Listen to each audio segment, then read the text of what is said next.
Hey guys, Chris with HomeDiary. A quick video on my solution for the dash cam and also having an ability to charge your phone, in this case an iPhone.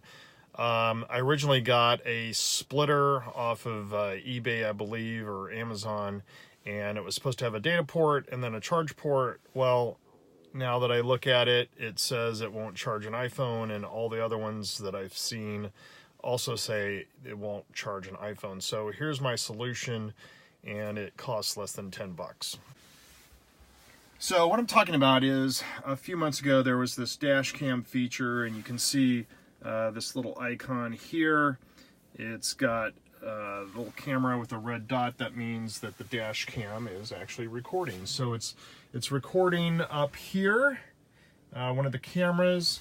My top 10 updates for 2019 actually request the ability to go what I call defense mode and actually record all cameras, and that could also be done while stationary or while parked. But that's another video. In this video, what I want to show you is my solution for putting in an ability to not only have the dash cam but also charge an iPhone. And it's basically this little device you see here.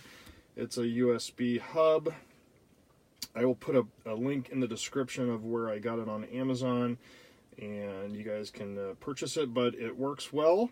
You can see it's got 4 ports, and you have an ability to actually turn it on or off. And there you go.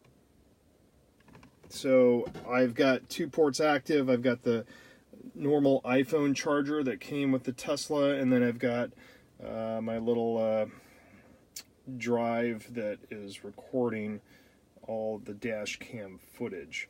So it was a pretty easy installation. I had some extra 3M tape.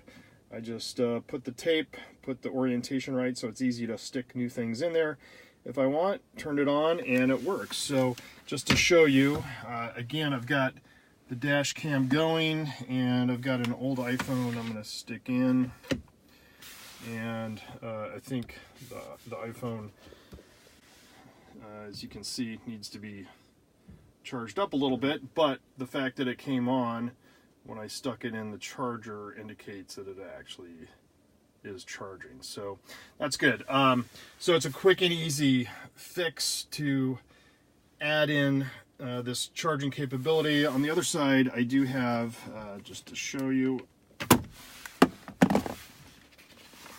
I do have the wireless charging puck. This I got from RPM Tesla. It works fine. Sometimes it seems like it stops charging for some reason. I'm not sure why. But that's a good solution. The only problem with this charging capability here is it doesn't quite work well with cases. It's a little too thin. So that's why having the wireless charger is nice, but my wife's got an iPhone 7, so I need this old school version, at least for now. I did buy 2 charging pucks, so when the time comes, if there's a phone upgrade and everybody's got wireless charging phones, we can add that in as well.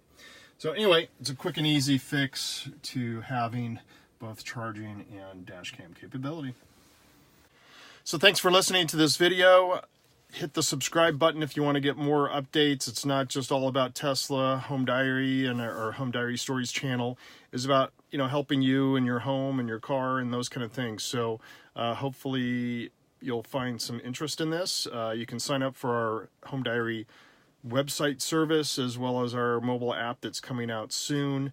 It's free for you to use, and you can manage your home, log different things. Over the holidays, I logged buying Christmas lights and took a photo of the receipt and the barcode and tagged it into my garage, for example. So now when they go out, 2 years down the road, I have the receipt if I want to go back and get a refund or a warranty replacement, because usually these are like 3 to 5 year warranty periods, and they always fail, and then you never have the receipt. So quick and easy way to just log stuff.